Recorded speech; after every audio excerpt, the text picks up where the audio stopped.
ఆ రోజే నేను ఒక ఎంపీ అవ్వాలనుకున్నా, ఒక ఎమ్మెల్యే అవ్వాలనుకున్నా, నేను అయ్యేవాడిని. నాకంత చిత్తశుద్ధి ఉంది, అంత త్రికరణ శుద్ధిగా పనిచేయాలి. నేను ఏమనుకున్నానంటే, నేను ఎప్పుడు నాకంటే అనుభవజ్ఞులకి గౌరవిస్తాను. 2014 ఎన్నికలకు కూడా ఎందుకు నేను ముఖ్యమంత్రి చంద్రబాబు నాయుడు గారికి సపోర్ట్ చేశానంటే, రాష్ట్రం విడిపోయిన తర్వాత చాలా సుదీర్ఘమైన అనుభవం ఉన్న నాయకులు రాష్ట్ర పగ్గాలను చేపడితే చాలా మంచిదని అనిపించింది.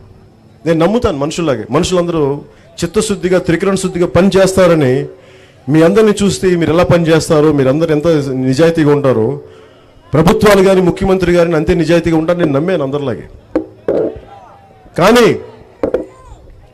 నాకు కష్టం ఎక్కడ అనిపించిందంటే, ఎందుకు బయటకు వచ్చేసానంటే, నేను వారి నుంచి పదవి కోరుకోలేదు, ఒక కాంట్రాక్ట్ అవసరం లేదు, మా వాళ్ళకు గుర్తింపమని కోరుకోలేదు, పదవి ఇవ్వమని చెప్పలా.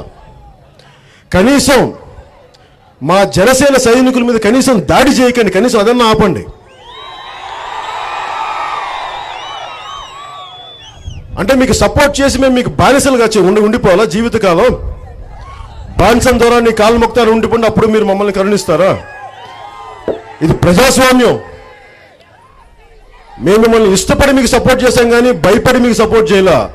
మాకు మీరు అండగా ఉంటారు, ప్రజలకి వెనకబడిన శ్రీకాకుళంకి అండగా ఉంటారని, వెనకబడిన ఉత్తరాంధ్రకి అండగా ఉంటారని మీకు సపోర్ట్ చేశాం కానీ మీకు అండగా ఒత్తాసుగా ఉన్న మా జన సైనికుల మీద మీ ఎమ్మెల్యేల చేత, మీ వాళ్ళ చేత, మా వాళ్ళ మీద దాడి చేస్తే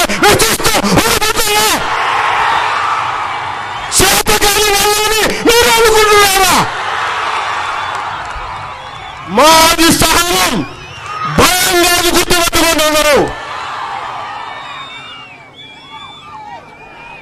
ఉద్దానం సమస్య కూడా నేను ముఖ్యమంత్రి గారిని అడిగింది, ఇన్ని దశాబ్దాలుగా మనకు సమస్య ఉన్నది. నేను వారిని అడిగింది ఒకటే,